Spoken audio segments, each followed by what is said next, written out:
Tom Granger? Yes. You gave me the fright of my life. I'm Simon Prentice. I see. I wasn't expecting anyone tonight. I just came up here to gather my thoughts before the rehearsals start. Right. I was just trying out some ideas for music for the ghost scene. Oh, I know the music.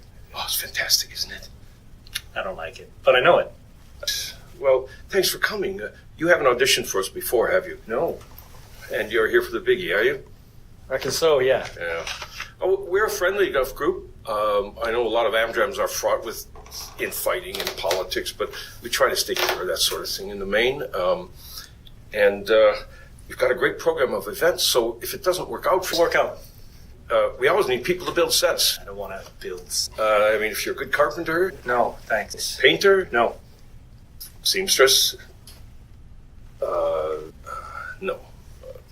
Good. Confidence. I like that. It's important. So you're trying out for Hamlet, are you? Reckon so, yeah. If you don't mind my saying, I see him as a bit taller. Is Hamlet tall? Ophelia is quite tall. Get another Ophelia. Yeah. Why don't you pull up a chair?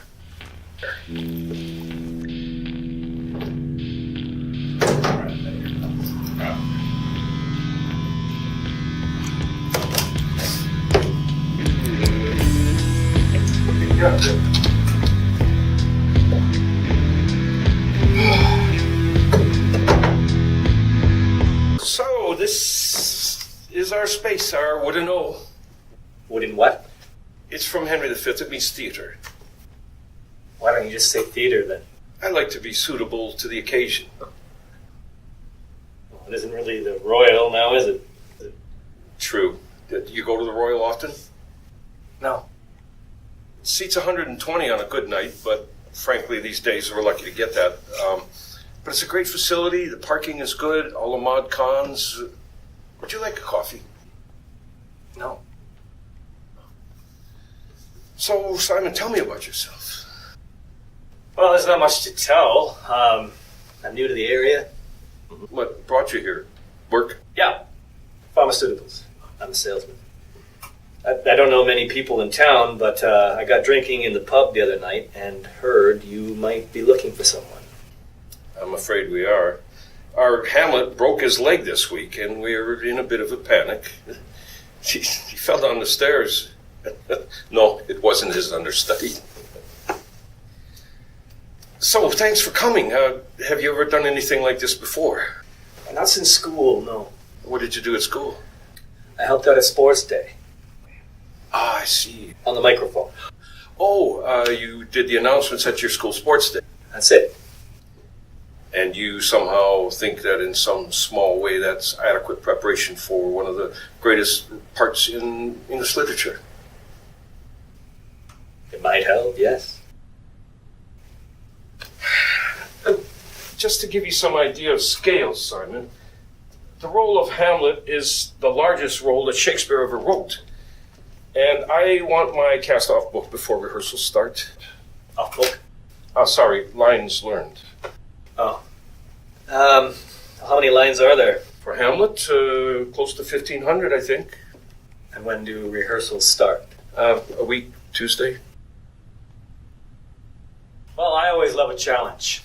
I'm up for it if you are. Yeah, okay. Well, why not? Have you ever seen any of our shows? Like I said, I'm new to the area.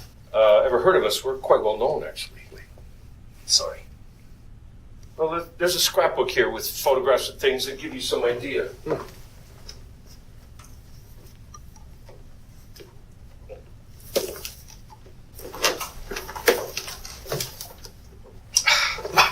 As you like it, one of mine. Oh, in a midsummer night's dream, the raging rocks and shivering shocks shall break the locks of prison gates. Phoebus' car will shine from far and make and mar those foolish fates.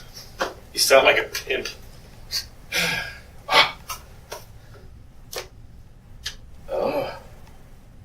What's this one? The Scottish play. Rigadoon? Macbeth. Though you didn't hear me say that, it's supposed to be bad luck. You directed all these? Most. Must keep you busy. It does. What does the wife think? How do you know I'm married? Maybe I noticed your wedding ring. I don't wear a wedding. Who's this guy? He's in everything. Oh, that's Stuart Pemberton, your main competition, I'm afraid. He's very good. He's very tall. Yes, he is. And, what's this one? Justice Shaw from Merry Wives. An acclaimed performance, actually. You look like a ponce. Well, it's to his own. Will I have to wear tights? No, my performance will be modern dress. Dress? No tights. Good. Do you know the play? I've seen the film. Branagh. The Lion King. Sorry. The Lion King. It's based on Hamlet. I see.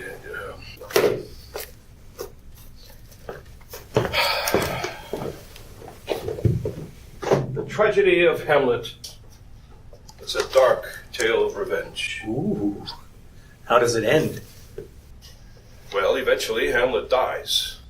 Doesn't sound much like revenge. Well, they all die. Hamlet dies, his mother dies, his uncle, his father's dead before the play even opens. Poisoned. Poisoned? As quicksilver, it does courses through the natural gates and alleys of the body, and with a sudden vigor it doth posset and curd, like eager droppings into milk, the thin and wholesome blood. Go on.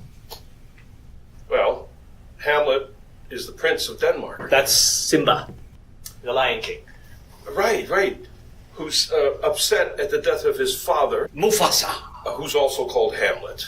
He is determined to flush out the man who he is convinced is the murderer. Scar. His uncle Claudius, who has just married Hamlet's newly widowed mother. He does this by hiring a group of actors to perform a murder play in front of Claudius to see how he reacts. I don't remember that bit. That's not in The Lion King. In the meantime, Hamlet uncovers corruption at the heart of the Danish court. He drives his sweetheart to insanity and suicide, kills her father, and then ultimately perhaps succumbs to madness. Can we just do The Lion King? We're doing Hamlet. I've cast Hamlet. Apart from Hamlet. Yes. Which is where I come in. Possibly. To be or not to be? Good. Alas, poor Yorick, I knew him well. Misquote, actually. What? Common enough. Hamlet doesn't say that. I knew him, Horatio. Doesn't make sense. Of course it makes sense. People just get it wrong. Maybe Shakespeare got it wrong. Okay. So what do we do now? You audition. Now? Yes, now. This is the audition. Yes. What were you expecting? I don't know. I hadn't really thought about it. Well, let's read, shall we, and see how we get on. Okay. From where? Act 1, Scene 2, I think. That this too sullied flesh. Who is he talking to?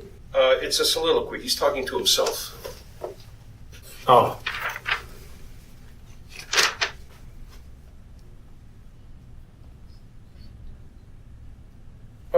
The audience has to hear you. You have to speak to yourself out loud, as it were. And after all, they've paid to see it, they need to hear it, too. Oh, that this too solid flesh would melt. I'm sorry, could you stand up, please? You're quite the director, aren't you? Well, that's why I'm here. That this and face the audience, please. There is no audience, it's an audition. And let us cipher to this great account on their imaginary forces work. What? Pretend there's an audience out there. Oh, that this too solid flesh would melt, thaw, and resolve itself into a dew, or that the everlasting had not fixed his cannon against self-slaughter. Oh God, how weary, stale, flat, and unprofitable seem to me all the uses of this world. I have to stop you. What is it now? I wonder if you know what you're saying. Of course not. It's Shakespeare. But it does make sense. Not to me, it doesn't. And what about your audience? There isn't an audience. Your imaginary audience, what would they think of that performance? I think it was great. Would they? They're imaginary. They can think what I like. Forget the audience, then. Okay, forget the audience. Shall I tell you what I think? If you want. Well, firstly, I found your use of the verse interesting. You seem to lack some of the performance energy, but perhaps you're malleable enough. And, well, to be honest, I was really getting the sense of a character who has trouble expressing himself. But that's great. That's a crap sandwich. Beg your pardon? Well, I know that. It's a crap sandwich.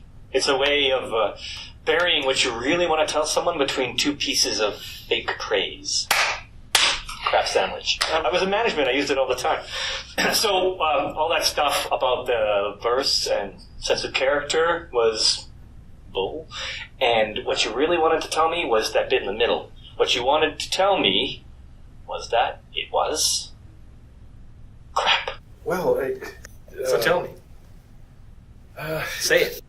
It was crap. Right. So make it better.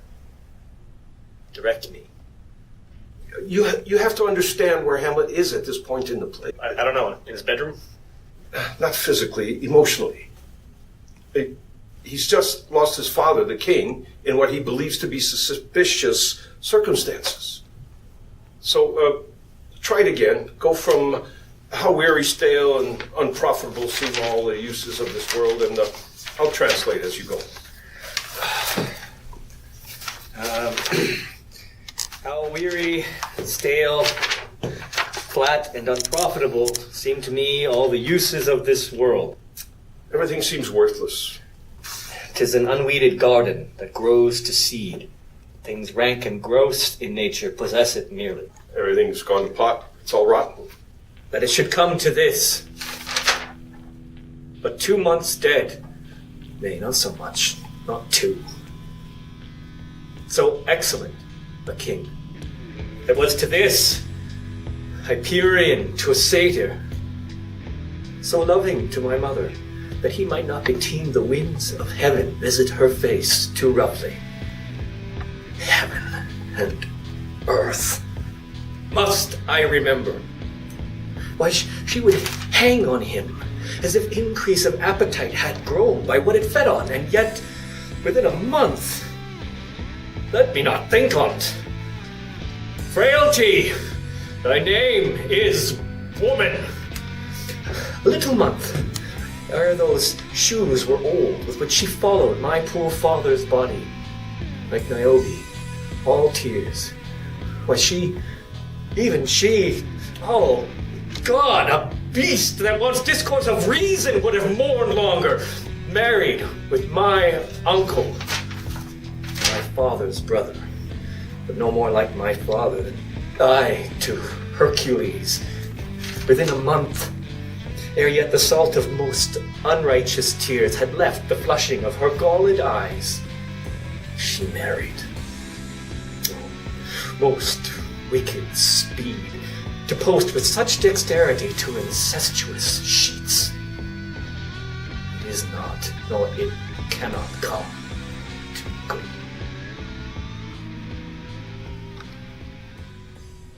What's your game, Simon? What are you playing at? What do you mean? Well, you show no interest in the play or the part. You feign ignorance in Shakespeare. You seem belligerent, deliberately obstreperous, unsavory. And then you do that. What did I do? I think you know exactly what you did. You know, I can't figure you out at all. Good. Nice little mystery for you then, isn't it? But it isn't perfect. Your voice needs work. What's wrong with my voice? It's a little rough. Your diction is terrible. Your posture needs work. But perhaps you're malleable enough. Malleable? Pliable, able to be shaped. You've got a way with words, haven't you, Tom? Well, They come easy to you. I can see that. You're very persuasive. well, it's my job to be persuasive. You ever bring your work home with you? What? Is this how you operate at home? Smooth words and flowery language? Keeps her happy, does it? Look, I'm sorry. I'm not feeling very comfortable with this. I mean, thanks for coming, and I'll let you know, of course, but we just call it a day. But you can't. Can you? You need me more than you're letting on. There is no competition, is there? I'm all you've got. And without me, there's no production. I told you, there's always Stuart Pemberton. Not according to the guy I was drinking with last night. Oh, who was that? Stuart Pemberton. I see. You know about the vacation? Ah, yes. Right in the middle of performance week. Just my bloody luck. You're right. You were my last hope. I know more than you think, Like the fact that I'm married, Stuart told you. if you like. What else did he say? Tell you. No, he told me that you'd be here tonight. He said that you often come here on your own to think things through. He told me how much this production meant to you, that directing Hamlet would be the pinnacle of your directing career. He told me how distraught you were when your Hamlet broke his leg, and how desperate you are to find a replacement. I wouldn't say desperate. No. Then why haven't you shown me the door yet? You're hoping against hope, aren't you? Hoping against hope that I'll be good enough. Well, maybe I will be. But if you leave, we'll never know. Will we?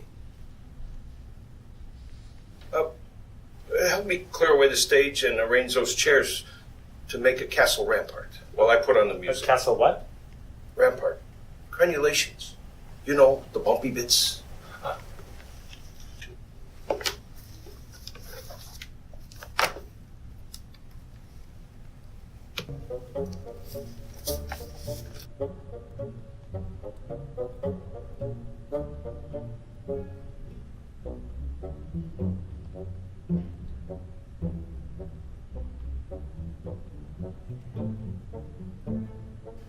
Open your book. Act 1, Scene 5, commonly known as the ghost scene, for reasons which will soon become clear.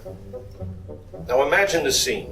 You have been told by some friends that the ghost of your father stalks this castle, and that if you were to come to this place tonight, you would see him. Why would I do that? Because you're suspicious. You suspect his death is not what it seems, and if you were to come to this place tonight, you would get your proof. Right. So, it's the middle of the night. It's cold, very cold. You're standing on the castle ramparts with your friends when suddenly the ghost appears and beckons you forward. Your friends try to stop you, but it's no use. You must follow. Who's playing the ghost? I'm playing the ghost. I thought you were directing. I'm playing the ghost and directing. Isn't that greedy? What? Playing the ghost and directing? A bit greedy. There was no one else. Now look, you're going to miss the music cue. There must have been someone else. What's a music cue? There's a bit in the music where it suddenly becomes loud. I want that to coincide with my big speech. Oh, you got a big speech, have you? Yes, halfway down the page. You got 4 big speeches. Look, the point, let's not get sidetracked, please. The point is we need to pace ourselves carefully so that just before... I thought this was about Hamlet. Well, of course it's about... It says Hamlet on the front. Yes, but there are other characters in the play, and yes, some of them do have rather large speeches. Especially the ghost. In this case, yes. Which you just happened to be playing. Yes. As well as directed. Well, trying to, yes. Oh, this is like wading through molasses. I told you I don't like the music. It's meant to add atmosphere to help shape the scene. It just gets on my nerves. Fine, we'll do it without the music. And I don't believe in ghosts. That's irrelevant. I don't believe in fairies, but it wouldn't stop me playing Oberon. When does he come on? Never mind. Let's go from the top of the page. Whither wilt thou lead me? Whither wilt thou lead me? Mark me. I will. The hour is nearly come when I to sulphurous and tormenting flames must render up myself. You're not going to do it like that, are you? Why not? Okay. Alas, poor ghost. Pity me not, but lend thy serious hearing to what I shall unfold. Speak, I am bound to hear. I am their father's spirit, doomed for a certain time to walk the night, and for the day confined to fast and We can cut the rest. What? We don't need that now? But it's my first big speech. But it's my audition. We don't need to hear your big speech. I suppose not. So, let's just skip to the end, shall we? If thou didst ever thy dear father love, Oh, God. revenge his most foul and unnatural murder. Murder? Murder most foul as in the best it is, but this most foul, strange, and unnatural. Haste me to know it, that I, with wings as swift as meditation or the thoughts of love, may sweep to my revenge. I find thee apt, though duller shouldst thou be than the fat weed that rots. Shall I skip to the end? Yeah. The serpent that did sting thy father's life now wears his crown. Oh, my prophetic soul. My uncle? Aye, that incestuous, that adulterate beast. Would you like me to... No. I want to hear this part. Oh. Aye, that incestuous, that incestuous beast, with witchcraft of his wit, with traitorous gifts, O wicked witchcraft of wit and gifts that have the power so to seduce one to his lust. The will of my most seeming virtuous queen. O Hamlet, what a falling off was there from me, whose love was of that dignity that it went hand in hand even with the vows I made to her in marriage, and to descend upon a wretch whose gifts, his natural gifts, are poor to those of mine. But virtue as it never will be moved, though lewdness courted the shape of heaven, so lust will, though linked to a radiant angel, will sate itself in the celestial bed and prey on garbage. Sorry, are you okay? Touches a nerve, that's all. Oh, really? Not your acting. Words touch a nerve. Oh. Well, that's okay. That's good. It's supposed to touch a nerve. That's Shakespeare's genius. What does it mean to you, that speech? What does it mean? Does it touch a nerve for you? Does it ring any bells? Are there any bells ringing, Tom? Loud and clear? What are you talking about? It's just a speech. Is it? Have you ever wondered what it might feel like to commit murder? What? Have you? No, of course not. Have you? Yeah, you're right. Yeah, it's just a speech.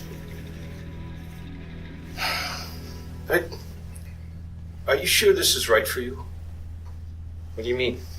Well, if you were to play this part and you're in with a chance, let's face it, there would be all sorts of stresses and strains on you. It would be physically tiring, but mentally too. Would you be strong enough? You think I'm mad?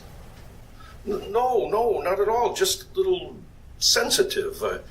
I think you have to ask yourself if you're fit to play this part. Well, I can't imagine that I'm all that different from the rest of the people in your group. Well, what are they like? Egotistical, ill-disciplined, argumentative, neurotic. You're right, you'd fit in perfectly. Well, if it's all that bad, why do you do it? Well, it's not for the fame and fortune, that's for sure. There's a social side of it, of course. It gets me out the house. And I like directing. It's probably the only area in my life where I have any control. I won't tell Anna. Yeah. I won't tell your wife. You said Anna. Did I? I've not mentioned her name. How do you know she's called Anna? Stuart mentioned it when we were in the pub. He was talking about you and Anna. He said that she's a lot younger than you. Why would he mention that? Just talking. Still, you wouldn't have all that much in common with such a big age difference. It's only 9 years. What do you talk about? Not much, I suppose. I'm hardly at home, really. I'm always doing something, always looking to the next production. Busy, busy, busy. That's it. What does she think about it? Shall we continue? What does she think? It's not her cup of tea, I'm afraid. She says it all seems a little childish. Well, maybe she's got a point. Bunch of grown men and women dressing up in silly clothes and speaking someone else's words. It isn't very dignified, is it? Then why are you here?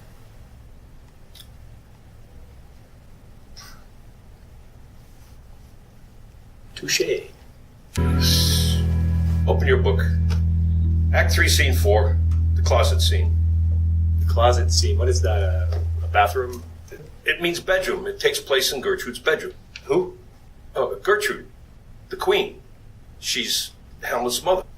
The one who married his uncle. Yes. She dies.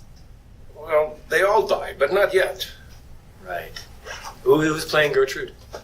I'll play Gertrude. And the ghost? No, I'll play Gertrude for now, just so we can read the scene together. You're gonna play a woman? Why not? It's just for the audition. My widow Twanky was very convincing. Now, what's happened since our last scene? You tell me. Well, Hamlet has met the ghost of his father, who has told him he was murdered by Hamlet's uncle. Oh, we did that bit. Hamlet then pretends to be mad. Why? It's complicated. The king orders some courtiers to discover the cause of Hamlet's madness and makes plans to have him sent to England. Why England? I don't know. Perhaps it wouldn't be noticed there. In the meantime, Hamlet has a group of actors perform a murder play for the king to see how he reacts. In fact, the king walks out in mid-performance, thus confirming his guilt in Hamlet's mind. Hamlet then agrees to meet his mother in private, and that brings us up to date. Okay. Now let's let's move the chairs out of the way and just leave a couple for bed. What? It takes place in Gertrude's bedroom. It'll need a bed.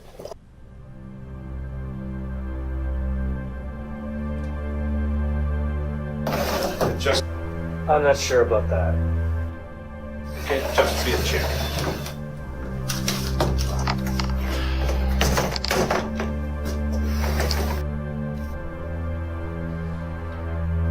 Happy? Happier. Right. Happy. Let's go from Hamlet's line. Now, Mother, what's the matter? Now, Mother, what's the matter? Hamlet, thou hast thy father much offended. What are you doing? Playing Gertrude. Now I can see why they call it the closet scene. Pardon? Well, why don't you just do it normally? Without the voice and the, you know. What? Camp? I am not camp. Just do it normal. Hamlet, thou hast thy father much offended. Mother, thou hast my father much offended. Come, come, thou answer with an idle tongue. Go, go. You question with a wicked tongue. Why, how now, Hamlet? What's the matter now? Have you forgot me? No, by the rude. Not so. You are the queen, your husband's brother's wife, and would it were not so, you are my mother. Nay, then I'll set those to you that can speak. Come, come. I'll set ye down. You shall not budge. You go not till I set you up a glass where you may see the inmost part of you. What wilt thou do? Thou wilt not murder me? Now this is the part where Polonius, who's been hiding behind the curtain, moves to protect his queen. Polonius? Your prospective father-in-law. Oh, great. Finally, someone on my side. What happens next? You kill him. What? Why? It's complicated. Let's jump to, what have I done that thou darest wag thy tongue in noise so rude against me? Such an act that blurs the grace and blush of modesty, calls virtue hypocrite, takes off the rose from the fair forehead of an innocent love, and sets a blister there, makes marriage vows as false as dicer's oaths. Oh, such a deed as from the body of contraction plucks the very soul. The sweet religion makes a rhapsody of words. Heaven's face doth glow. Yea, this solidity and compound mass, with tristful visage as against the doomed, is thought sick at the act. That's good. Now let's... Where are the pictures? He talks about pictures in his next speech. Look here upon this picture and on this. The counterfeit presentment of two brothers. See what a grace was seated on this brow. Hyperion's curls. The front of Jove himself. An eye like Mars to threaten and command. A station like the herald Mercury, new lighted on a heaven-kissing hill. A combination and a form indeed, where every god did seem to set his seal and give the world assurance of a man. This was your husband. Look you now what follows. Here is your husband, like a mildewed ear, blasting his wholesome brother. Have you eyes? Could you on this fair mountain leave to feed and batten on this moor? Ha! Have you eyes? You cannot call it love, for at your age, the heyday of the blood is tame. It's humble and waits upon the judgment. And what judgment would step from this to this?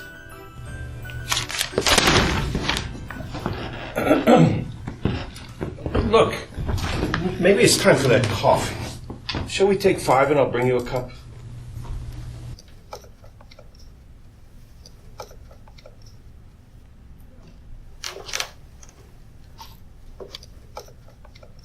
You see, that's the genius of Shakespeare. Even now, 500 years later, he speaks to us. You may be right. He's still relevant.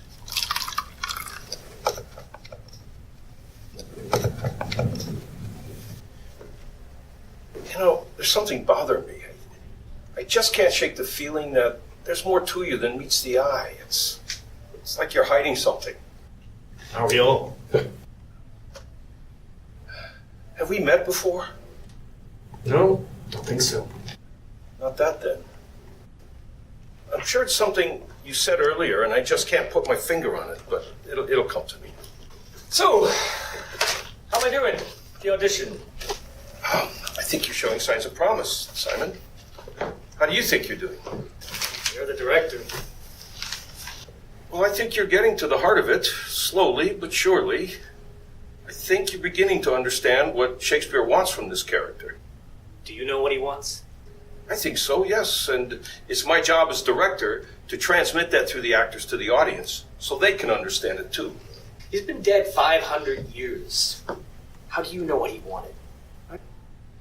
I just know what he speaks to us from beyond the grave. You know how when people are gone, something about them echoes on into the future and we pick it up? We feel it? No, I don't. When you're dead, and that's it.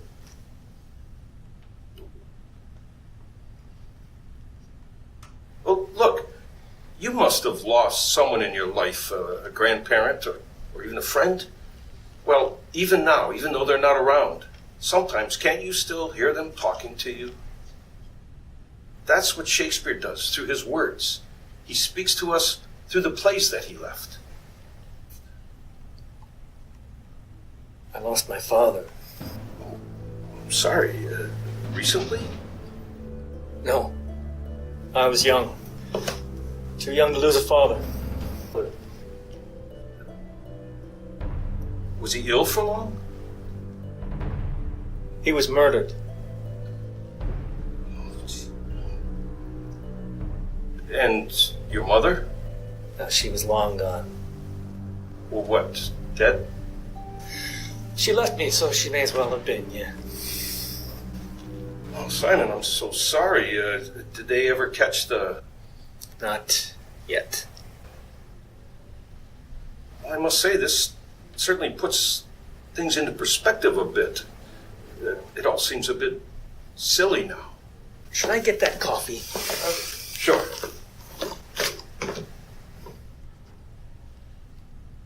The thing is, Simon, you could use that. You could use your experience to bring the part of Hamlet to life. It might even be helpful to you on an emotional level, I mean, like catharsis or therapy almost. The thing is that justified? In order to understand Hamlet's predicament, should we plumb the dark depths of our own psyche? It would be fascinating for the audience. Perhaps the best thing they've seen here in years. More talked about even than my bottom. It's an interesting question. And I think you'd make an interesting Hamlet. So, what do you say? I say drink your coffee. Simon, I'm offering you the part. I am offering you Hamlet. Oh.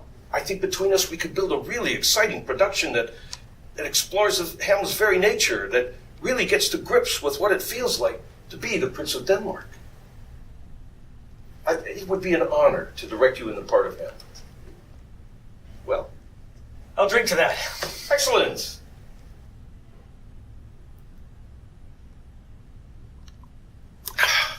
Well, look, now that we're here, why don't we do a little preliminary work just so we can hit the ground running when rehearsals start? I'm game. Perfect.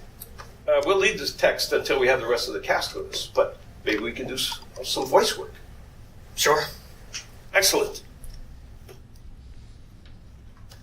We'll start with diction first. You could be Laurence Olivier himself, but if no one can understand a word you're saying, what's the point? So we can do a few simple lip and tongue exercises, some tongue twisters. Then they'll be able to hear you even at the back. I'm 31. Sorry? You're talking to me as if I was a child. I'm 31 years old. Sorry, right. Rubber baby buggy bumpers. What? It's a tongue twister. It helps strengthen the lip muscles. Rubber baby buggy bumpers. Rubber baby what? Buggy bumpers. Rubber baby buggy bumpers. What's wrong with Peter Piper? Nothing. You can try that. Well, I don't know it. Peter Piper Peter Piper picked a peck. Oh, I know that bit. Peter Piper picked a peck of pickled pepper. A peck of pickled pepper. A peck of pickled what? A peck of pickled pepper. Peter Piper picked. If Peter Piper picked a peck of Peter. you said pickled Peter. What? You said if pickled Peter. If Peter Piper I know. picked a peck of No, I know that. Peter. But you said pickled Peter. Pickled. Peter Piper picked. You said pickled Peter. Peter Piper. No. Pickled No, pepper. you're doing it wrong. You got it wrong. What's the matter with you? I don't know. I can't feel my lips. It feels strange. Oh, you should take it easy. You're getting all worked up over a silly little tongue twister. I know. I just feel a little. That's it. Stuart Pemberton. What? What about him? You said you had a drink in the pub with Stuart Pemberton. That's right. How you heard about this production. That's why you're here. That's right. And you said that's where you heard I was married. He told you. He mentioned Anna. Must have been. But if you had a drink with Stuart just a few nights ago, how come you didn't recognize him in the photos? When I showed you the pictures from these past productions, you specifically asked who he was. He's in everything you said. How come you didn't know him? He looked different in the makeup. You've never met him, have you? Not pub, not anywhere. He didn't tell you about my wife.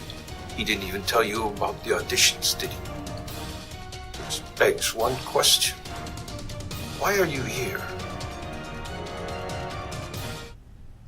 I followed you. Why? I know you. How can you? I've never met you before in my entire life. That's true. But I know you. And I want you to know what you did. What? When? How many years difference is there in our ages, do you think? I don't know. I don't even know how old you are. I told you. I'm 31.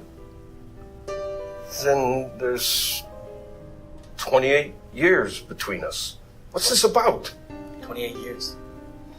That's about enough time between a father and son. What? What did you say?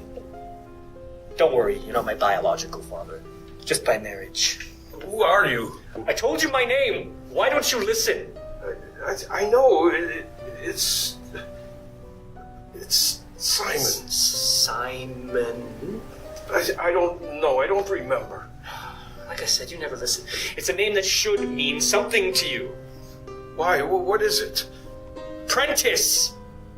Simon Prentice. Prentice. No, sorry. I don't. You know. You do know. Well, it's my wife's maiden name. It's her surname from her first marriage before you came along. But you're not.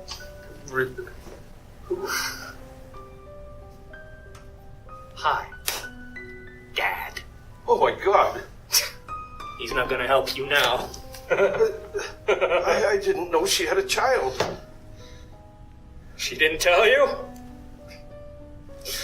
Well, you knew she was married. Well, yes, but these things happen. These things happen. Oh, like it wasn't your fault. Well, that makes it easier. That makes everything better. Excuses anything, even murder. Murder. Good as. You killed my father! I never met him. You killed my father! You killed my father and married my mother. Within 2 weeks of his dying, you married her. Oh, that this too solid flesh would melt, thaw, and resolve itself into a dew. Or that the everlasting had not fixed his canon against self-slaughter. I never met him, but I know he took his own life. After you broke up his marriage. It seems so. Seems. I know not seems. Nay, it is. You took my mother from the family home. You broke his heart. And within 2 months, he was dead. Simple as that. Hanging from a tree. And I was alone. And pushed from pillar to post for the rest of my life. But murder? Murder most foul, as in the best it is. And in this most foul, strange, and unnatural. Why do you keep doing that? You blame me for his death? Aye, you incestuous, adulterate beast! With witchcraft of your wit, and traitorous gifts, oh, wicked gifts that have the power so to seduce, won to your shameful lust the will of my most seemingly virtuous queen. Thus, virtue, never to be moved, though lewdness courted in the shape of heaven, though so lust, though to a radiant angel linked, will sate itself in a celestial bed and prey on garbage. You're not going anywhere. Stop!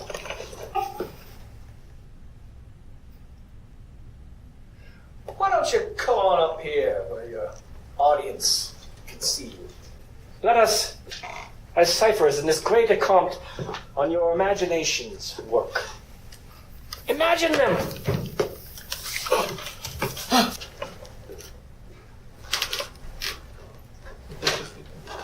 Ladies and gentlemen, Tom Granger! Why don't you give a little bow? What? Can't you hear your audience, Tom? They're applauding you. Take a bow.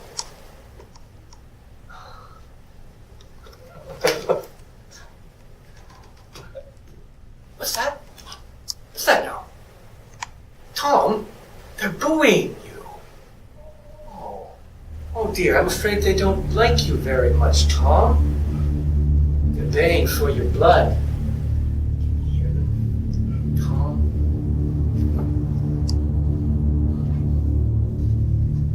Still, I dare say, you'll not be the first actor to die on his first night. Occupational hazard, I suppose. Wait. You can't pull that trigger. It'll be heard. There'll be evidence. A bullet, a gun. You'll have to hide them somewhere. But they'll be found. And you know it. Eventually, they'll put 2 and 2 together and they'll find you. You won't get away with it. That's why you pull that trigger.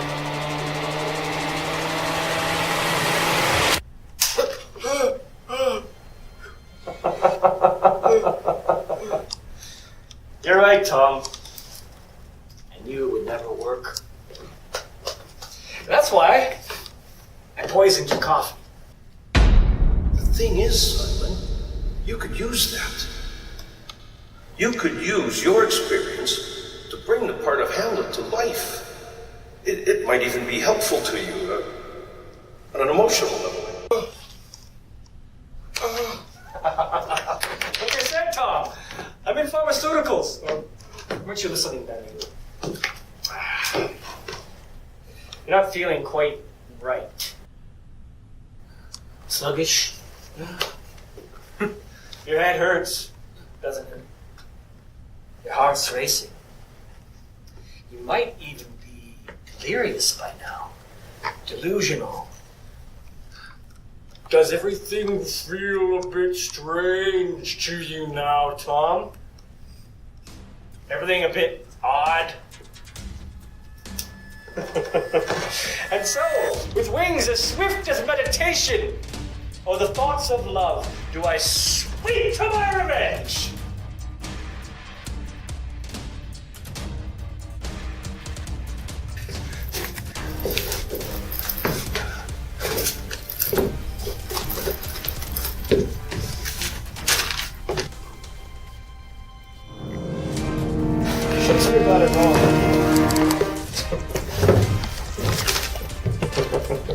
Revenge isn't revenge unless somebody survives.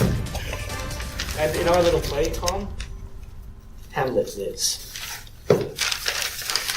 Justice is served. Evil is undone. And Hamlet walks away.